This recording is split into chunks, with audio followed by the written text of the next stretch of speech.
জোনাইত তেলামৰ বৃহত্তৰ অঞ্চল নৈত জাহ যোৱাৰ উপক্ৰম হৈছে পাহাৰীয়া দিকাৰী নদীৰ সংহাৰ অঞ্চলটোত প্ৰাথমিক বিদ্যালয় কেইবাটাও মঠ মন্দিৰ নামঘৰ জাহ গৈছে খহনীয়াৰ পৰা পৰিত্ৰাণ বিচাৰি ওলাই আহিল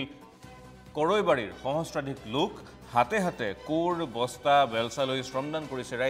ৰাইজে গাঁঠিৰ ধনেৰে নিৰ্মাণ কৰিলে মথাউৰি ইতিমধ্যেই শ বিঘা খেতিপথাৰ 50ৰো অধিক পৰিয়ালৰ ঘৰ বাৰী নৈৰ বুকুত জাহ গৈছে জনপ্ৰতিনিধি চৰকাৰক বিভিন্ন সময়ত বহুবাৰ কাকতি মিনতি কৰাৰ পিছতো কোনো ব্যৱস্থা গ্ৰহণ নকৰাৰ অভিযোগ স্থানীয় ৰাইজৰ আৰু সেয়েহে এইবাৰ ৰাইজে নিজেই হাতে কামে লাগিছে তেওঁলোকৰ সেই স্থানৰ খহনীয়া ৰোধ কৰিবলৈ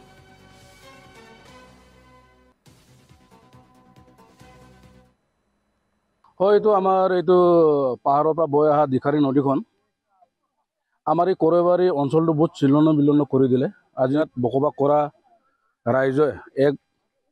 এক বিঘা 2 বিঘাকে মাটি কিনি পেলাই বসবাস কৰি আছিলে PMAY ঘৰ এনেকুৱা গভৰ্ণমেণ্টত দিয়াবি পাইছিলে এইবিলাকো চব এই দিখাৰী নদীয়ে উঠাই লৈ গ'ল আৰু আমি আহ্বান কৰোঁ চৰকাৰৰ ওচৰলৈ আমি আগৰ পৰা বাৰে বাৰে কৈ আহিছোঁ আমাৰ বিধায়কসকলক MP মহোদয় ছাৰকো আমি কৈছোঁ আমাৰ স্থানীয় MLA ভুৱন পেগু ছাৰকো আমি বহুত বাৰে বাৰে অনুৰোধ কৰিছোঁ যাতে অতি সোনকালে আমাৰ এই দিখাৰী গৰা খহনীয়াটো ৰোধ কৰি দিয়ে যেন এইটোকে আমি ছাৰসকলক অনুৰোধ কৰোঁ আৰু আমি ইয়াৰ পৰা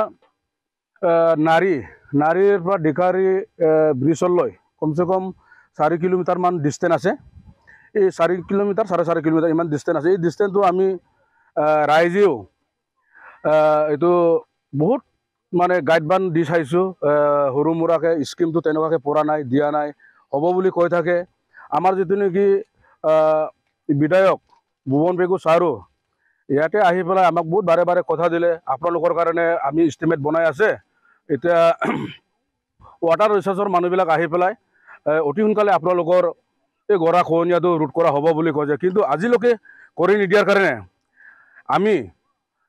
ছাৰসকলক অনুৰোধ কৰোঁ যেন অতি সোনকালে আমাৰ এই গৰা খহনীয়া ৰোধটো